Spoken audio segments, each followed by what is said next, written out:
All right, so I'm kind of picking up, I'm picking up on the middle of the PowerPoint that I left off on. And I went through the end of those pictures pretty quickly, so hopefully you're with me here. The next section that I want to go over talks about the facial feedback hypothesis. And to introduce this, I'm going to just kind of revisit William James and how he, along with Carl Lang, came up with the James-Lang theory of emotion.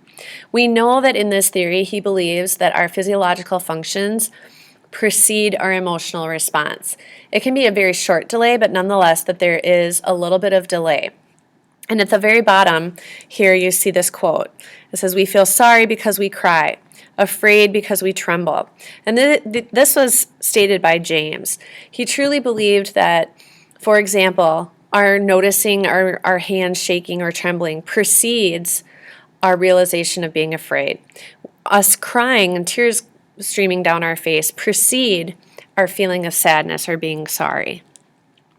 So the more present day researcher, a woman by the name of Carol Izard, created this theory that really supported James's idea, but it went a little bit further. It talked about how our muscles that we use in our face amplify our emotional response.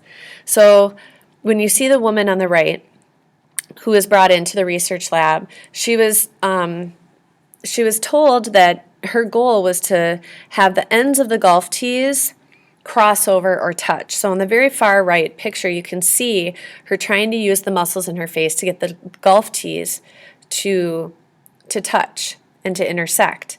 And you can see by her expression, she's really focused, but it actually looks like she's angry if you had to determine what emotion she was experiencing.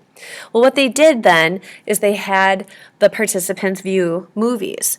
And they found that those who were holding that position of kind of disgust, they viewed the video with a more negative emotion than those who were just sitting watching it normally.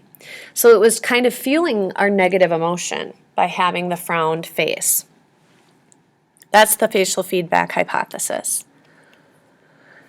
So we have 3 sections at the end of the book, one on fear, one on anger, and one on happiness. There really weren't any vocabulary words dealing with fear, so make sure you just read through that section. But I'm going to go quickly through just the vocabulary involved with the anger and happiness slides. Anger focuses on a term called it's one term, but the words catharsis hypothesis. And this is really dealing with the cathartic effect of feeling a release. And when a person has pent-up aggressive energy, sometimes they actually feel better through action or fantasy. They might actually think about, maybe they're mad at their mom or something, their parents, and they might even imagine like something bad happening to their parents, which I know just sounds awful, but it actually makes them feel a little bit better. Or maybe it's like the mean bully of their school, and they're just so angry at their actions, and they imagine them, something bad happening to the mean bully, and it makes them feel better. Or it could actually be through action. Sometimes people will punch a pillow when they're really frustrated, and that like releases that anger.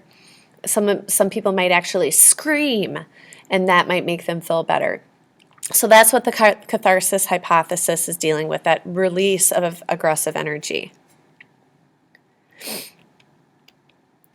With happiness, they talk about the feel-good, do-good phenomenon and how people who have a tendency to be helpful oftentimes do so when they're already in a good mood. So if something good has happened to you, you get a really good score on a test, you might be more likely to help your mom out when she asks you to when you get home. Giving your brother or sister a ride or doing a chore. You're likely to pay it forward.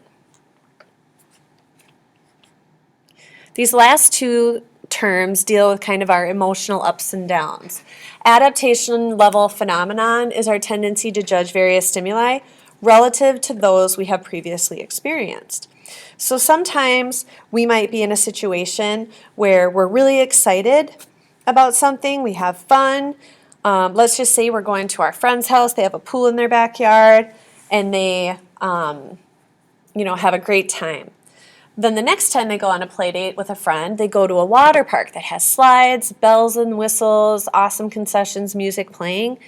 When they have to go over to their friend's house and play in the pool in their backyard, they find it not as exciting as when they went to the water park. That's adaptation level phenomenon. Another example that the book sometimes describes with this phenomenon is when you're initially really, really excited about something. So maybe it's like going to a concert and you're so excited when you buy the tickets, but then maybe your excitement isn't quite as strong later on. The relative deprivation principle is the perception that one is worse off compared to those whom we compare ourselves to. For example, let's just say you get a brand new dress for prom and you're so excited about it, and then you see other people posting their dresses and you're not nearly as excited as you once were because you find that you like the other dresses that you're comparing yours to. That's relative deprivation.